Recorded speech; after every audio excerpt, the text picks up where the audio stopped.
Welcome to this Bible study brought to you by the Saudi Church of Christ. My name is Joel Danley, and I serve as the minister with the Saudi Church, and I'm thankful to be able to join in this study with you. It's being recorded on Wednesday, August the 12th, for a midweek Bible study during this time of the pandemic, but certainly by means of the internet, you may be able to view this at any time in the future. I'm coming to you live from East Valley Road, our home here in Dunlap, Tennessee today. I usually record at the church building, but due to some other circumstances, I'm recording from home today, and we'll be posting this video later. We may be battling with the bugs outside. I give one of our elders, Charles Abels, who teaches a class right now for us and records it for Sunday morning. I give him a hard time about the bugs and the birds on his front porch when he's recording his videos, but I may be dealing with the same, as well as the passing tractor that may go by while we're trying to have our study. But hopefully this will be encouraging to you. If you have your Bible, you can be turning first of all to 2 Timothy. 2 Timothy chapter 3. A few weeks ago, we began a study from a particular book. It's called How Do You Handle Volume 2. It's a book by one of our brothers, Bill E. Smith, and it's a pretty simple study, just asking us to consider how do we handle various things. If you've not had a chance to view some of the older videos, you can, but so far we've covered how do you handle handicaps, how do you handle enemies. And as we've seen in all of those studies, those words may not mean exactly what we think, or they may have a different effect on us. You may say, I don't have enemies, but we talked about our ultimate enemy in Satan. You say, well, I may not have a handicap. Well, we're not just talking about physical handicaps. And today is a similar thing. Today's topic is going to be, how do you handle ingratitude?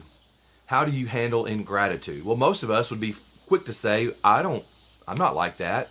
I'm thankful always. So then you think, well, how do I handle others who show ingratitude? But we're going to consider both sides of that, of course. We're going to think about others, but we're also going to think about ourselves for just a few moments. And so the first question in this particular study says, with what kind of characteristics is ingratitude usually associated? With what kind of characteristics is ingratitude usually associated? We're going to be looking at 2 Timothy chapter 3, verses 2 through 5 to begin with. We might go back and just begin with verse number 1 even. Because I think what happens, and if you've been at Saudi or heard one of my sermons or classes before, I mention this a lot, but I'm afraid that oftentimes we will categorize sin. And we'll say, well, I'm not a murderer, so my sin is down here. Or I've done this, but I've not done that. And we just sort of put things into levels or into groups. And what Paul does is he sort of shatters that idea when a lot of times he will list a group of sins and group them all together and say that they're all wrong. Well, one of those passages is here in 2 Timothy chapter 3, his writing to the young man Timothy. He begins in verse 1 by saying, but know this, that in the last days perilous times will come, for men will be. And we've talked about this in a lesson before previously. It sounds like this far off time, especially maybe to those folks, but do we find people who are now living this way? Men will be lovers of themselves, lovers of money, boasters, proud, blasphemers, disobedient to parents. Here's our word, unthankful, unholy, unloving, unforgiving, slanderers, without self-control, brutal, despisers of good, traitors, headstrong, haughty, lovers of pleasure rather than lovers of God, having a form of godliness, but denying its power, and from such people turn away.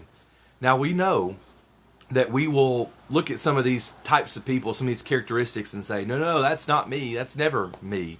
But then we throw something like unthankful in there, and we see that sometimes what we categorize is not the way that God looks at things.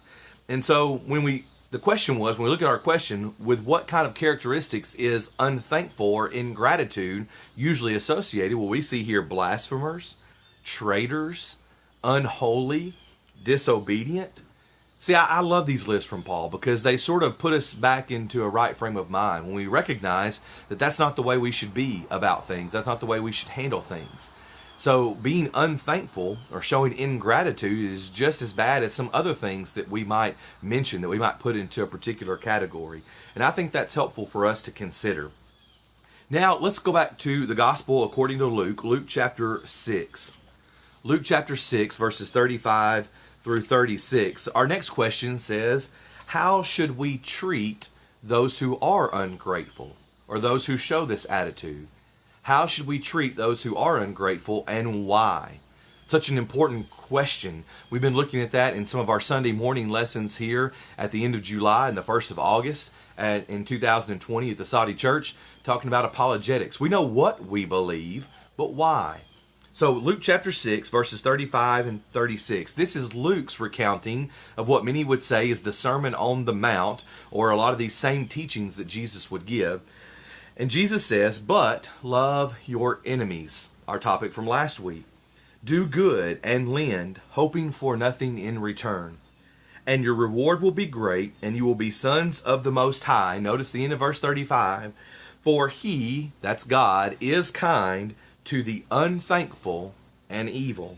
Therefore," verse 36, "be merciful, just as your Father also is merciful." We want to be like God. We want to be like Christ. We want to carry on those characteristics. And here Jesus says that God is a person. He's more than just a person, but God in His Spirit is one who is kind to the unthankful and evil.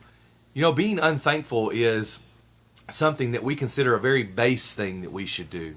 You know, you don't have to be smart. You don't have to make lots of money, but you can be thankful. And I think that's true. We try to instill that in our children. Be kind and be thankful no matter what. You can always be thankful for what people give you, even if it's something that you don't necessarily want or think you need. You can be thankful for that, and you can be thankful for lots of things. But when the question is here, how should we treat those who are unthankful or show ingratitude?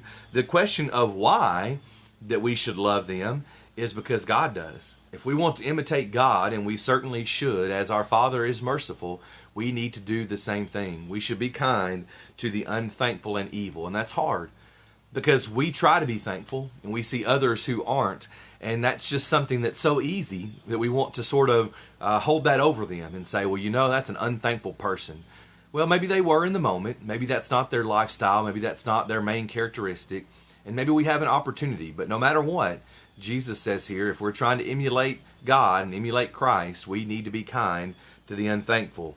Let's go over to Paul's letter to those in Thessalonica, 1 Thessalonians chapter 5, for our next question. 1 Thessalonians chapter 5. And the question goes like this: for what should we be grateful? 1 Thessalonians chapter 5 and verse number 18. For what should we be grateful? Well, this is another one of those places where Paul gives a list, but it's very short. A lot of short verses kind of back to back, and it's not negative in the sense of those sinful ways that he talks about at other times. Going back to verse 16, rejoice always. Verse 17, pray without ceasing. And in verse 18, in everything give thanks, for this is the will of God in Christ Jesus for you. He goes on to continue that list of some sort of short burst of instructions for us. But there in verse 18, the question was, for what should we be grateful? And the answer, of course, is in everything. In everything. Now, this connects as well, just as our last question, talking about enemies, connected to last week. This question connects all the way back to our first lesson on handicaps, that we should be thankful in everything. We should be thankful in the good times. We should be thankful in the bad. We should be thankful when we're happy, and we should be thankful when things are really tough and we don't want to be so thankful. Be thankful in everything. The Bible talks about that in many different places. One of my favorites is the book of James, James chapter 1, when James writes something that sounds crazy to us. In James chapter 1, my brethren, count it all joy. We might paraphrase there and say, my brethren, give thanks when you fall into various trials. That's just so backwards to our thinking. When we suffer, when we go through hard times, we don't want to be happy. When we lose a loved one, we're not just jumping up and down and thankful for that. But that's not exactly what James is saying. That's not exactly what Paul is saying. But if we can develop this attitude, this mindset of being thankful in everything. God, I am thankful for the good things that you've given me. God, I am thankful for the trials and the struggles that might happen in my lifetime, because I know that they make me a better person. In fact, just a couple of Sundays ago in our Sunday morning lesson, which you can also go back and view on our YouTube page here, but we had a lesson on evil, pain, and suffering. And we pointed out the value in suffering. And it's hard in the moment. But if we can develop an attitude of being thankful, then when we're going through the hard times, we probably will.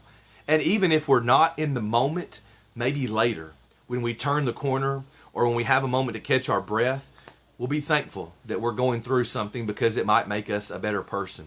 I would challenge you right now. You can pause the video or certainly maybe jot this down or think about it, or we'll come back to it at the end when the video's over. But consider for just a few moments the bad things that are going on in your life.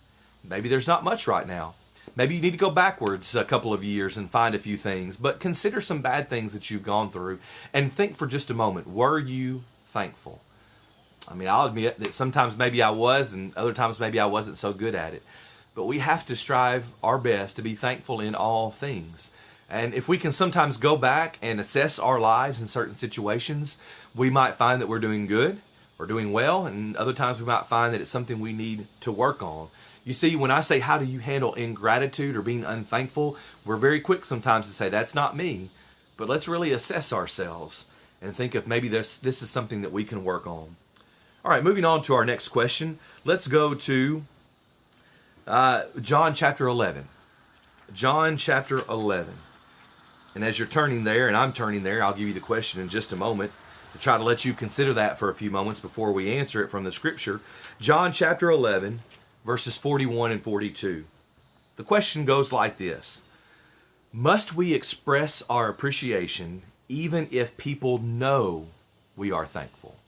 Let me say it one more time. Must we express our appreciation even if people know we are thankful? John chapter 11, verses 41 and 42. This is when Jesus is just about to raise Lazarus from the dead.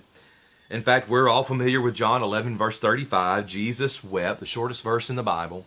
But in verse 41, it says, Then they took away the stone from the place where the dead man was lying. And Jesus lifted up his eyes and said, Father, I thank you that you have heard me. And I know that you always hear me, but because of the people who are standing by, I said this, that they may believe that you sent me. The question was, must we express our appreciation, even if people know we are thankful? And I even reworded it in my notes, must we or should we? I think we should. I think we absolutely should. Jesus gives us an example here where he says, after he says thank you, he says, Father, I know you hear me, but thank you for hearing me. Just think about your family relationships for a moment. Maybe you had children and you can think about that, but even if not, you can think about the spousal relationship, a husband and a wife. How often do you hear thank you? How often do you want to hear thank you? How does it make us feel when we hear the words thank you? You know, for many years I got up and went to work every day. I worked a job that had office hours. I was in the office every day. And it was sort of a routine. I got up, I went to work, came home, and did it 5 days a week without question. And of course now I have other work to do as the minister and the preacher here with the Saudi church, but that's a little different. But as I thinking about that particular job where I had set office hours 5 particular days a week, when I would come home, it wasn't real often, but sometimes my wife would say, thank you. Thank you for going to work. Thank you for doing that. Thank you for getting up earlier than we have to get up because I know you have to be out the door and be on time. And you know, I didn't expect that necessarily. She didn't have to say that. It was just something I needed to do as the husband, as the father, trying to support my family. But it always made me feel good to hear her say, thank you. And so the question is, must we? And maybe we should turn that around and not say maybe we shouldn't consider the things we must do, but we need to consider the things we should do. We need to be thankful to God. Think about all that he has given to us. And if we think about that and we're thankful, we should want to thank him. Maybe you've heard it said about prayers before, that you should give thanks to God before you ask for anything. Is that not what we do in our family sometimes? That we say thank you to someone before we then turn around and ask for something? I think that's something that we should consider. Let's go back to the Old Testament for our next question. 2 Samuel chapter 9. 2 Samuel chapter 9. Now let's talk about something we can do, or a real life example. We have 2 questions left here. This is one of them. 2 Samuel chapter 9, verses 6 and 7. As we kind of make application here in our last 5 or 6 minutes together, the question is, how did King David express his gratitude for Jonathan's friendship? You know, we do things for our friends. We do things for those that we love because we have a relationship. David and Jonathan had a wonderful relationship. And so how did David show that he was thankful for that? 2 Samuel 9, verses 6 and 7. Now Mephibosheth, the son of Jonathan, the son of Saul, had come to David. He fell on his face and prostrated himself. Then David said, Mephibosheth, and he answered, Here is your servant. So David said to him, Do not fear, for I will surely show you kindness for Jonathan your father's sake, and will restore to you all the land of Saul your grandfather, and you shall eat bread at my table continually. So how did King David express his gratitude? Well, he showed thankfulness and showed kindness to Mephibosheth, Jonathan's son, Saul's grandson. Isn't it interesting to think about how we can show gratitude to others? Sometimes that results in money. There's a monetary thing to it. Sometimes it results in doing something kind for them. But yet other times we can do something in their name or in their honor. We see this all the time. If you go to our library at the Saudi Church of Christ, you will find books upon books that are given or donated or bought in someone's name. It's a way to show thankfulness. It's a way to show gratitude to someone for their work and for their attitude and for what they did. When we think and begin to make application to ourselves, how can we express gratitude? Well, we do things for others. Others who have been kind to us and have done things for us. But even, as we talked about earlier, don't forget, even to our enemies, even to those who are unthankful. And ultimately, maybe thirdly, we might say ultimately, we do things for God. One more New Testament passage before we sort of finish up with some homework again. Philippians chapter 4. Philippians chapter 4 and verse number 6. When we think about our prayers, and we talked about this just a moment ago, I knew we would come back to it here in Philippians 4. When we think about our prayers, Philippians 4 through 7 is one of the great passages of the Bible that discusses prayer. In verse number 6, Paul writes to those in Philippi, Be anxious for nothing, but in everything by prayer and supplication, let your requests be made known to God. We should pray to God. We should ask things of Him and for Him and to Him, I guess I should say. That's one of the great benefits of being a part of the church. It's one of the great benefits of being a part of the church at Saudi is that we have a bulletin. We even have an email list, and sometimes we utilize our phone call list to call and let people know about prayer requests that we have. If you're going through something and you never share it with anyone, you're depriving brothers and sisters in Christ of an opportunity to pray for you. But notice, if you were following along there in Philippians 4 and verse 6, I left out part of that verse. And I did on purpose, of course, to make the point for our lesson. Be anxious for nothing, but in everything by prayer and supplication with thanksgiving. With thanksgiving. The question in our book was, what should accompany our request to God? Well, thanksgiving. Being thankful to Him. And so the challenge that I'll leave you with, a couple of challenges here as we conclude this lesson and think about how do we handle ingratitude. And I would say, before we get to those, number one, in recap, how do we handle the ingratitude and unthankfulness of others? Well, we're kind to them anyways. We love them anyways. We do good to them anyways. But how do we handle unthankfulness and ingratitude in ourselves? Well, we need to remember what God has done. We need to remember these passages from the Bible about how we should be thankful, and how when we are unthankful, we are categorized with people who we would not want to be categorized with, people we would not want to be around. We don't want to be around traitors. We don't want to be around disobedient people. Then we need to be thankful. But in connection with this last question, what should accompany our request to God? Well, it's thanksgiving, as Paul says here in Philippians 4:6. A couple of challenges for you. Number one, count your many blessings. All right? We sing that song, and I would challenge you to sit down in the next few moments, or as this video ends, or maybe in the next few days, and count your many blessings. Write down all the wonderful things that God has done for you. You know, I'm sitting outside where it's getting hot, and I might be beginning to sweat, but I'm thankful for this earth. I'm thankful for the seasons. I'm thankful for this house. I'm thankful for the clothes. I'm thankful for the food, the bed I slept in.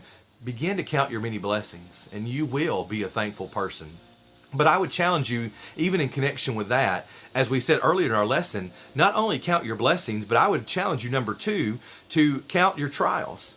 Think about those things that you've gone through that have been a struggle and see if you could be thankful in those things, or if you were thankful in those things. And then number 3, the challenge I would leave you with is in prayer, when you pray to God, be thankful. And maybe be thankful first. Be thankful to Him as you begin your prayer. Begin to list some of those blessings. You don't have to list every single blessing every time, but maybe you go through several each time and be thankful to Him. Pray to Him with thanksgiving, and then you can let your request be made known to Him. We thank you for tuning into this study. We hope it's been beneficial to you, and that as you go forth from this video, whenever you're watching it in the future, that we can be thankful.